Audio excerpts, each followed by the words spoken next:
నమస్తే welcome to our channel. TDP అధినేత నారా చంద్రబాబు నాయుడు ఏదైనా ఒక పనిని తన భుజానికి ఎత్తుకున్నారంటే ఆ పని పూర్తయి తీరాల్సిందే. అంతేనా? దాని నుంచి సీఎం చంద్రబాబు ఆశిస్తున్న దానికంటే కూడా అధికంగానే రిజల్ట్ కూడా వస్తోంది.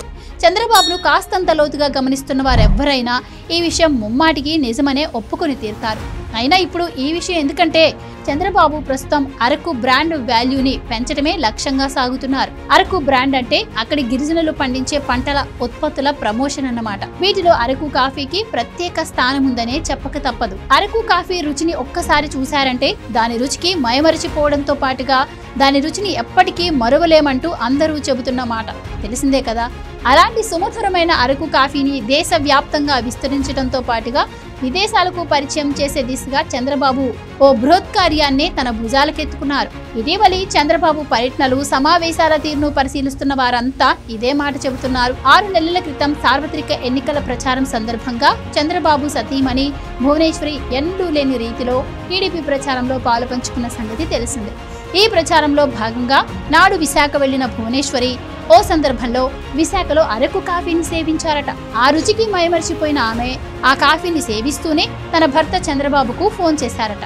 ఇదేదో అరకు కాఫీ అంట, మన గిరిపుత్రులే పండిస్తున్నారట, రుచి మాత్రం అమోఘంగా ఉంది, దీన్ని దేశవ్యాప్తంగా వినియోగించేలా చేయండి అంటూ ఆమె చంద్రబాబును కోరారట. ఆ తర్వాత ఇటు చంద్రబాబుతో పాటు అటు భువనేశ్వరి, టీడీపీ నేతలు, ఆ పార్టీతో పొత్తులో ఉన్న పార్టీ నేతలంతా ప్రచారంలో పడిపోయారు.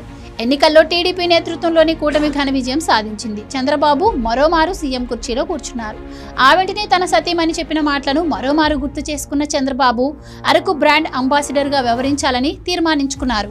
సాధారణంగా చంద్రబాబు ఎప్పుడు ఢిల్లీ వెళ్లినా ప్రధాని, ఇతర కేంద్ర మంత్రులను కలిసే సమయంలో వారికి ఏ వెంకటేశ్వర స్వామి ప్రతిమనో లేదంటే అమరావతి చిత్రపటాన్నో ఇచ్చి వారిని సత్కరించేవారు. ఇక తాజాగా ప్రస్తుతం ఢిల్లీ పర్యటనలో ఉన్న చంద్రబాబు బుధవారం ప్రధాని నరేంద్ర మోదీతో పాటు పలువురు కేంద్ర మంత్రులతో భేటీ అయ్యారు. ఈ సందర్భంగా విడుదలైన ఫోటోల్లో చంద్రబాబు తాను కలిసిన ప్రముఖులకు అందంగా తీర్చిదిద్దిన 2 ప్యాకెట్లను ఇస్తూ కనిపించారు. ఆ ప్యాకెట్లు ఏంటా అని అందరూ ఆసక్తిగా గమనించారు. తాజాగా ఆ బాక్సులు ఏంటన్నది తేలిపోయింది. అవన్నీ అరకు కాఫీ పొడితో నిండిన అందమైన ప్యాకేజీతో కూడిన ప్యాకెట్లంట.